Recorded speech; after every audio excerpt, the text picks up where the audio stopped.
This is for Sunday, April 6th, and we're talking about Zacchaeus, and you can find this writing in Luke chapter 18 and it goes part of the way into chapter 19. But the main idea here coming up is that at its heart, faith is something earnest.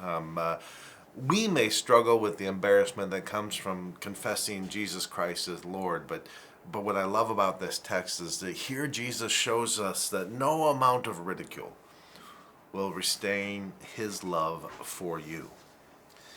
Now, in his poem that's titled An Embarrassment, Wendell Berry writes, "If a lonely soul did ever cry out, in company its true outcry to God, it would be as though at a sedate party a man suddenly removed his clothes and took his wife passionately into his arms." Now here's the deal. Barry's image captures well the embarrassing dimension of faith on display in these encounters of Jesus. First, the blind man creates a scene, right? He cries out in the street and refuses to be silent when he's hushed.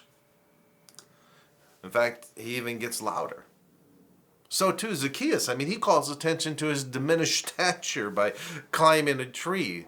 And then when everyone grumbles about Jesus' self-invite to dinner, Zacchaeus doubles down by promising then and there to give away half of everything and atone for his misdeeds 4 times over.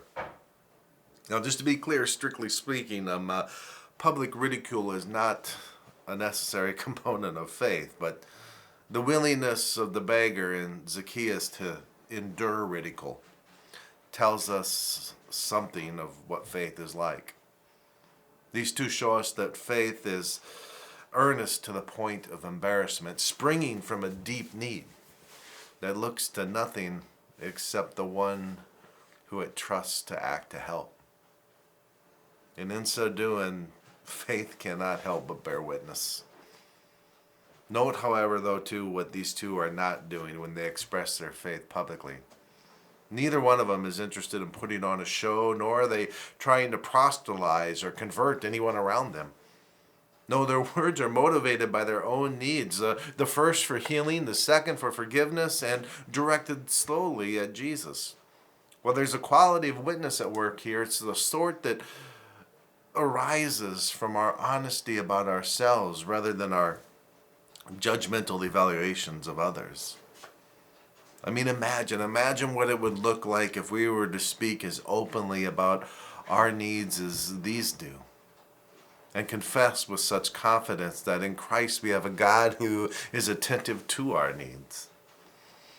Now, to a world that trains people to hide their weaknesses and shame, such honesty will be a breath of fresh air to many of us. Sharing our stories in this way is a powerful form of invitation, beckoning others to know a God who is not ashamed of you. Because the true testimony of our boldness and in speaking openly with one another about our needs and about our God who meets our needs is our witness to God's refusal to not be ashamed of us. God embraces us just as we are and really doesn't care what anyone else has to say about it. It's kind of like a teenager embarrassed by their parents' love. It may cause us to blush and groan, but wow, we wouldn't want to live in a world without it, right? So blessings on your week. What you do matters, and I am so grateful for your partnership in the gospel.